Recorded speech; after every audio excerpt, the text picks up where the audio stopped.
Kehadiran PDI justru untuk meluruskan jika kemudian ada hal-hal yang yaitu tanyakan kepada sekjenan apakah kemudian itu melanggar atau tidak. Tapi secara substansial pembahasan revisi TNI-nya dari DPR konsennya seperti apa sih Mbak? Kan tadi sudah ada konferensi pers bahwa ada 3 pasal yang sebenarnya sudah dibahas, sudah mendapatkan masukan dari seluruh elemen masyarakat dan tidak ada pelanggaran.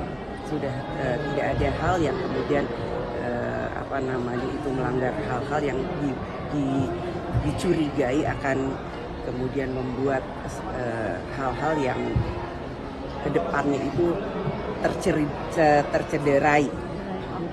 Kekhawatiran soal korupsi itu Kan sudah tadi disampaikan oleh Ketua Panja dan pimpinan DPR yang lain bahwa itu tidak, dan silakan dilihat nanti tadi sudah disebarkan juga hasil dari Panjanya.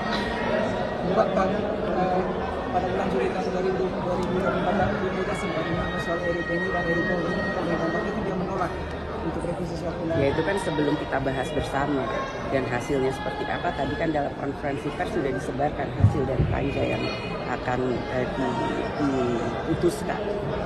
Jadi silakan dilihat hasil Panja. Tadi kan teman-teman juga sudah mendapatkan hasil dari Panja yang akan kita putuskan bersama.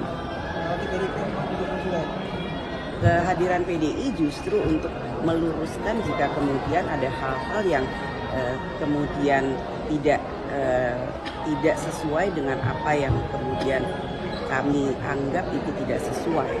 Mbak Puan, ini mencuat lagi isu reshuffle kabinet Pak Prabowo dari PDIP, memandangnya seperti apa sih Mbak peluang PDIP untuk bisa gabung di kabinet Mbak? Itu hak prerogatif Presiden, bahwa bagaimana posisi PDI Perjuangan kita lihat nanti. Mbak Puan, kalau sejauh ini dari PDIP sendiri melihat revisi undang-undang TNI termasuk perluasan jabatan sipil ini mendukung atau menolak?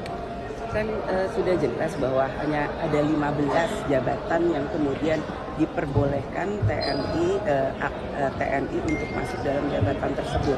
Namun kalau kemudian bukan dalam 15 jabatan tersebut, TNI aktif harus mundur. Itu dalam revisi RUU TNI itu sudah jelas dan clear. Ya? Terkait dengan RUU TNI, untuk dari catatan dari pimpinan sendiri terhadap Panja itu seperti apa Mbak Puan, agar polemik ini tidak semakin berlarut? Ya, dalam kepenjelasan konferensi pers yang tadi kan harusnya sudah jelas, bahkan kemudian sudah diberikan revisi 3 pasal yang kemudian menyatakan apa saja yang direvisi dan itu tidak merubah hal-hal yang kemudian dicurigai. Nah, itu nanti dalam keputusannya kita bisa lihat bersama, dan kita itu sudah mendapatkan masukan dari seluruh elemen, sudah dipanggil pihak-pihak yang kemudian harus mendapatkan masukannya dan lain-lain sebagainya. Ya.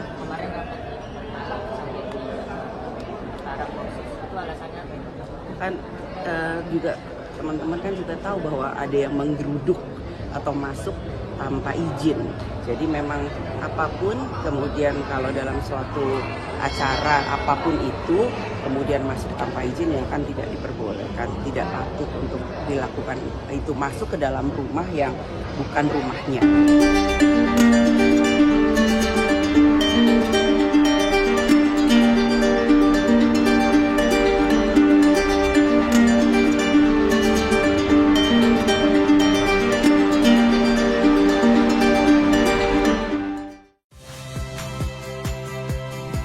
Saya Agin Fridianto.